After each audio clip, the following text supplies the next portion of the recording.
What's the saddest thing to hear? It's okay, I'm used to it. As a response to, had a friend who was really lonely and his old friends were awful to him. Like there was this one girl who would just hit him and stuff and emotionally abuse him really bad. But he didn't have any other friends, so he just stuck with it. Accidentally hit him lightly or something when he said, it's okay, I'm used to it. And I felt so bad for the poor guy. He's fine now though. Been there, done that. Sometimes I used to miss the abuse. At least someone wanted to spend time with me. My son talking about how his mother, my ex-wife, talks to him. During our marriage, she would take everything out on me, whether it was my fault or not. Too busy at work, shout at me. Her family coming to visit, shout at me. Now we're apart, she does the same thing to him. He moves between both houses by his own choice. Last week she told him, you might as well leave. As you would imagine, he was very upset. When he got to my place, he was making excuses for her and actually said, it's okay, I'm used to it. I've never spoken badly about his mother to any of my children until now. I've been telling him since that she used to do this to me and that it's actually not okay. He spent a lot of time considering what I've been saying. He's 20 and has said he's going to have a discussion with her about it. I hope she acts like as much of an adult as he is, but I don't like the chances of that. When I'd go to my friend's house and their parents would just belittle them and make them visibly upset. Heartbreaker, man. I give this answer quite often when people find out that I'm in constant pain. It's a lie, of course. You never get used to pain. As someone with a chronic condition, I feel this crap right here. When a kid is left waiting for their parents. My dad left me at the airport for 6 hours when I came home for Christmas from the Air Force. Every other military guy had family waiting for them at baggage claim. Never wasted money flying home again. Like the one time a girl ever asked me out in my life, back in high school. I told her, sorry, I just met another girl I really like and we're starting to get serious, so I can't right now. And her answer was that, it's okay, I'm used to it. No one ever picks me first. It was something like that. I felt freaking terrible because usually back then, that would have been my line. Preface. My boyfriend's lost his mum, both of his uncles and his step-grandfather. All separate instances. Literally last Sunday night, at midnight, my boyfriend woke me up to tell me that one of his really good school friends died. He was so upset and I was so sad for him. I told him how sorry I was for him because I honestly didn't even know what to say. His response? It's okay, I'm used to it. In the saddest tone I've ever heard. I started crying. How freaking heartbreaking. Oh gosh, that is so sad. That poor boy. His mum, both of his uncles and his step-grandfather. That is some seriously bad luck. He has drawn some nasty cards in life. When you're volunteering at the homeless shelter and they have to turn someone out on a cold winter night because the facility is maxed out, the person, with tears, says, it's okay, I'm used to it. Oh no! Guys, I really don't know how long I can cope with this thread. My heart is going to break in two. I had a roommate after college that unfortunately slipped back into a pill problem. I came back to the apartment one evening with my mum to find my roommate passed out on the floor and incoherent. I was freaking out the entire time, but my mum was incredibly calm and knew exactly what to do. Afterwards, she told me, I used to have to do that all the time with my dad. My mum grew up with an alcoholic father who ended up dying of his disease, so she had been through a lot. But I really had no idea how bad it had been for her until then. I still get a little choked up thinking about her face in that moment. This won't be a very popular opinion unless you've really been through it. But when people constantly interrupt you, especially when it's by people that you love, it's one thing when it's a lively and interesting conversation, then I get it. But even in just normal everyday communication, after asking so many people to stop with no avail, it gets to the point where you know nobody's really listening or cares what you have to say. I'm almost just tired of talking, but it's okay, I'm used to it. This is the one thing that still rattles me to the core. Even worse is the fact I'll cut in on someone to try to show I'm actively listening, but really it's just the same thing I can't stand. I'm the sad sack in this story. My youngest brother passed away a little over a year ago. At the funeral, my aunt was introducing me to people, and most responses were, oh wow, I didn't even know he had a sister. After about an hour of this, I was introduced to my dad's pastor, and he said, oh wow, I had no idea Lex had a sister. And I said, yeah, it's okay.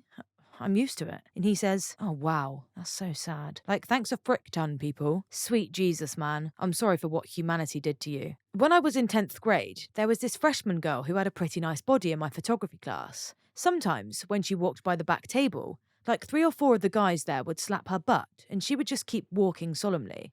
One day, I took her aside so no one was in her earshot, and asked her why she just lets them do that to her. And she said, it's fine, I've had to deal with it since I was in middle school from some of them. Ugh, that is disgusting. Like, as if this poor girl just had to normalise that behaviour. Honestly. When my boss told me a few weeks ago that I haven't been getting enough quotes to him, and maybe this sales job isn't for me, but you're a really nice guy, I could not tell you how many times I've had someone say something negative, followed up with, but you're a really nice guy. On the bright side, if many people say it, you probably are actually a really nice dude. Just keep being nice. Hope it all works out. Not quite, it's okay, I'm used to it, but pretty close. I'll listen to a friend of mine who has ADHD and Asperger's talk about his D&D stories, and he'll go on for a bit, and then suddenly stop and say, sorry, I'm rambling. And you just know he's been told to shut up or stop talking so many times that he's now used to having to stop talking because someone got frustrated with him rambling. Makes me sad that someone would tell this guy to shut up when he's clearly enjoying explaining his wild universes. Passion like that shouldn't be stifled.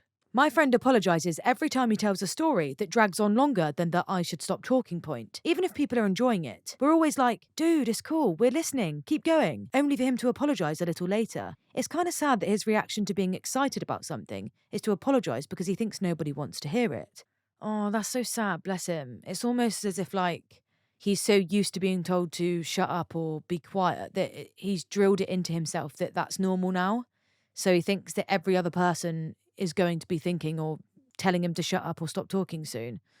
Aw, I just want to give most of these people a hug. It's unfair. Constantly having different utilities cut off and multiple eviction threats from the landlord, and a large possibility of becoming homeless in the near future because whoever you live with would rather stock up on liquor than save for rent and bills. That seems almost too specific. I was walking into Walmart the other day when I saw a woman in her early 60s in a wheelchair trying to push herself uphill against the wind with a basket on her lap. I said to her, "Pardon me, I don't mean to be rude, but would you like a hand?" And she said, "Oh no, that's all right. I'm used to it." I felt so guilty for how much I take my legs for granted. What a trooper she was. She might have been more receptive if you'd offered her legs instead of a hand. Someone hurling insults/swears/hurtful words at a person. This is basically what I say, because I've had so many hurtful words thrown at me, I'm practically immune to it by now. Yup, same here.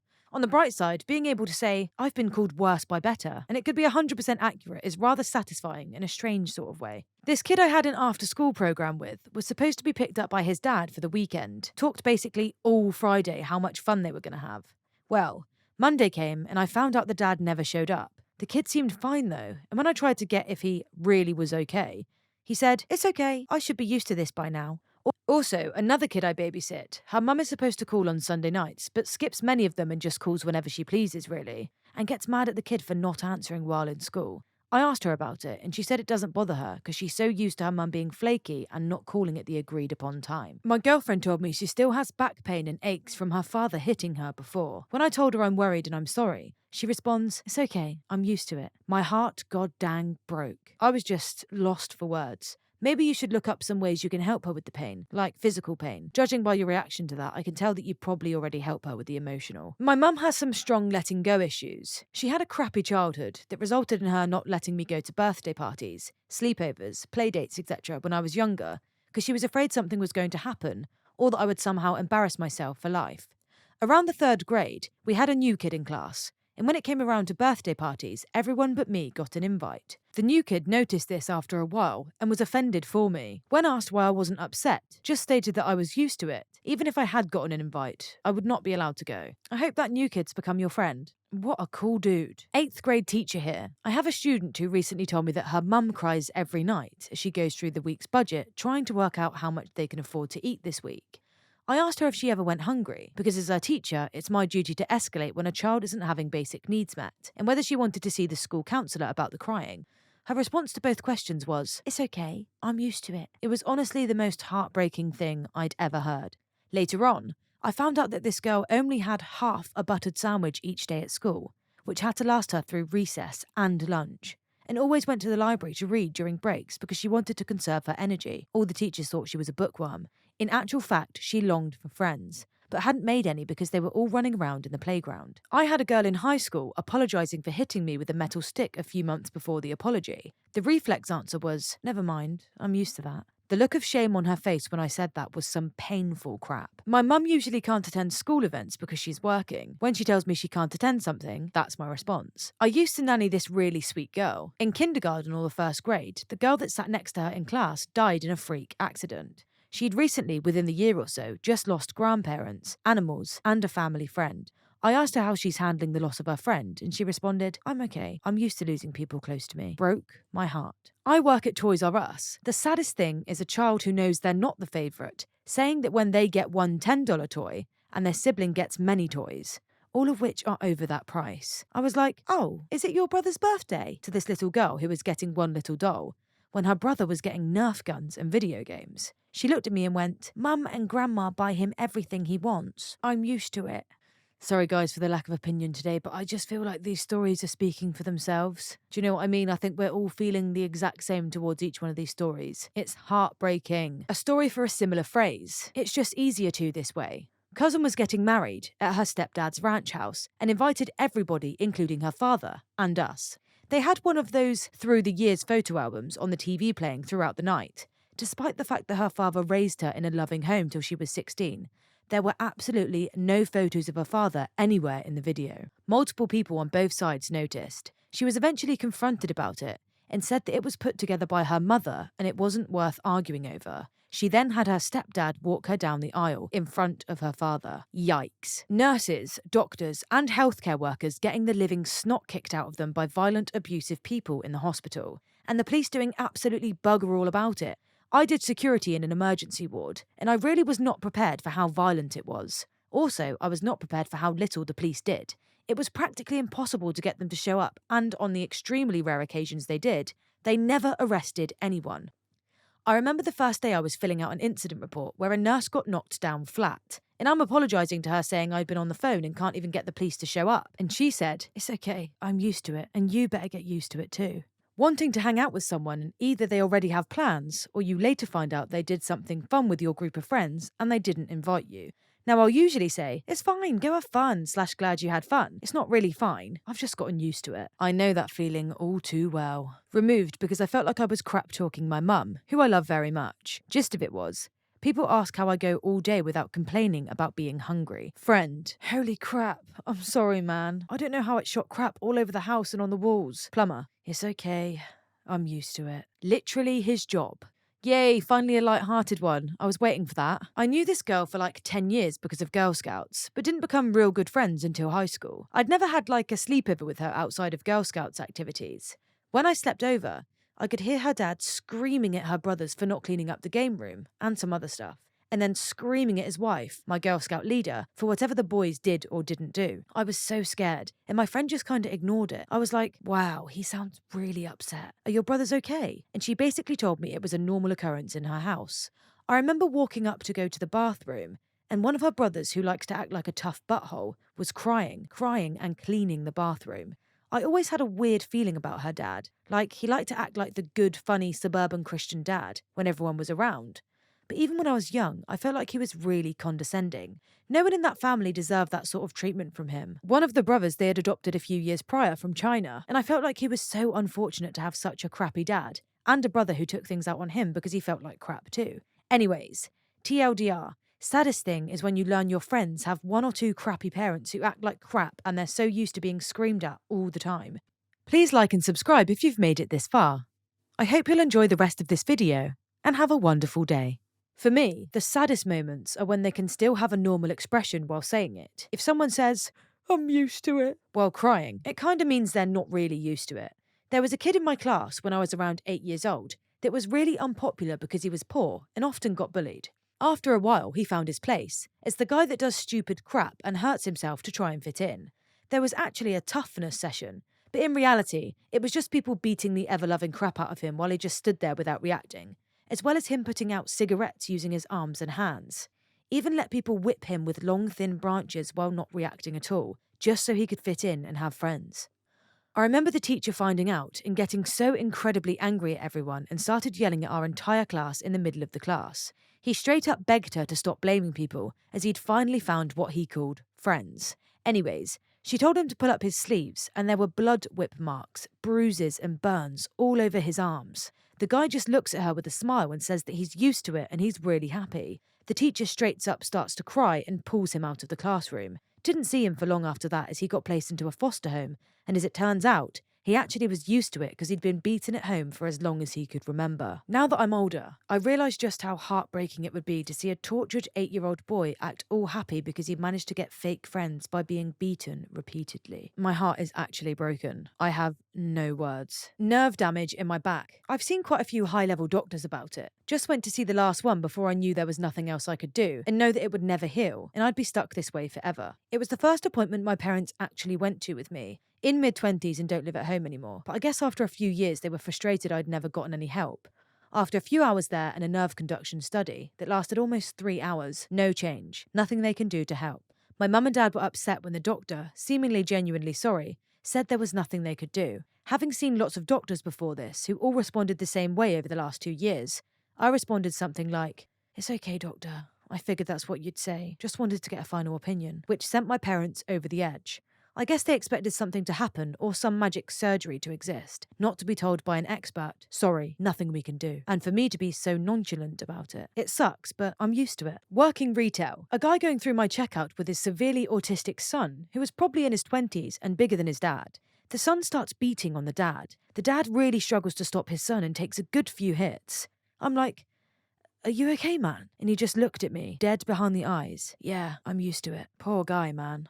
My stepdaughter came home from her boyfriend's house, complaining of a headache. When I asked a few more questions, she finally told me he'd hit her really hard in the back of the head, had a big goose egg and scab. I was horrified, and asked why she was even still with him after that. She just said, "It's okay, I'm used to it."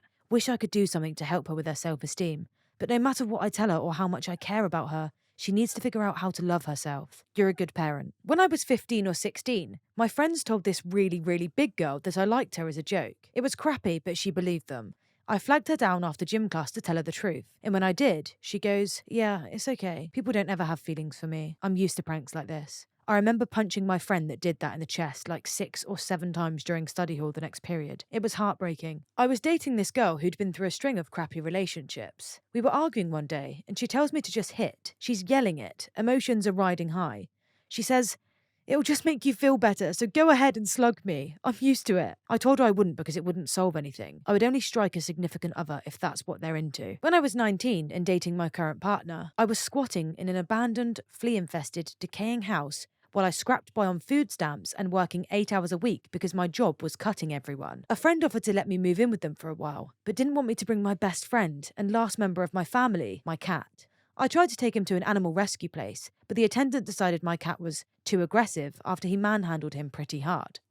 As I sat in my partner's car and held my cat's crate close to my heart, he lamented to me how unfair this all was and how he knew my cat meant everything to me, and how our only option seemed to be to take him to the shelter that told me point blank that if I took my cat there, they would kill him. I looked at him, full of despair at the thought that I'd failed my little buddy, who'd been my constant companion through deaths and abandonment and homelessness, and honestly stated, "It's okay, I'm used to it." To me, it was Tuesday. To him, he was witnessing the saddest thing he'd ever seen happening to someone he was quickly falling in love with, and he began to cry. I was so surprised by his reaction, because why would anyone cry over me or my problems? The good news is, my friend changed their mind, and I got to keep him.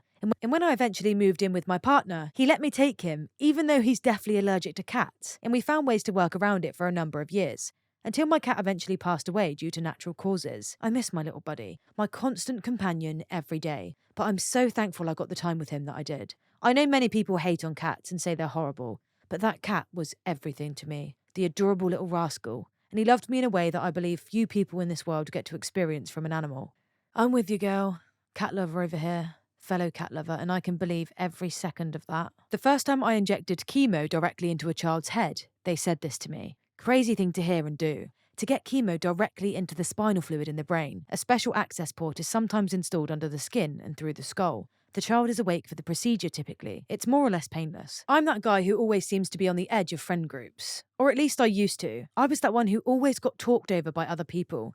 Or people wouldn't realise I was talking at all. I was just used to being that guy. The one who was just kind of there. Got to college and found a group of friends that I really do interact with, and it's amazing how different that is. Your parents and family telling you, shut up, stop talking, or I'm not interested. That was a good 90% of my childhood if I ever wanted to discuss anything I was interested in. My wife getting repeatedly stuck with a needle while the nurses struggle to find a vein. We've been to the ER 4 times this week. She's battling Lyme disease and a pile of coinfections. Basically, whenever nobody bothers to learn how to say someone's name properly, especially if it's unusual or exotic for the area, it's a basic unit of respect and acknowledging someone as a person, learning to say their name correctly. I have a really unusual first and last name, and a lot of people who have known me for years, co-workers, etc., still don't say it correctly, despite multiple corrections. So I'm super conscientious of making sure I pronounce other people's names correctly, even if they use phonemes that don't quite match up to English. Often the response I get is a very surprised and grateful, "No one ever tries," which is pretty similar to, "I'm used to it." I have a happy one instead to counterbalance such heartbreaking stories. I often go walking in the forest and dogs run up to me and want to jump up. I don't have the heart to say no because they look so happy to see me. The owners are always so embarrassed as I'll get a little muddy, but I always tell them I work with animals, so I'm used to it. Met some great dogs this way. Guys, thank the heavens above, we've actually got a nice story. Yay! Disappointment. Like going to job interviews and it always going what you think was good, but never getting the job. It's okay, I'm used to it. We were at a pet rally, a couple of friends and me sitting on the actual chairs. The pet rally was packed because it was a special one for Halloween, and one of my exes invites our friends. Mind you, we're still really good friends, our relationship just didn't work out. Anyways, since the gym was packed, her friend ended up not sitting near us, and when I glanced over at who my ex was texting, it was our friend. He said, "It's okay, I'm used to it." So I got up and traded seats with him. Hope you enjoyed the show. Thanks for watching. Like and subscribe for more videos coming daily.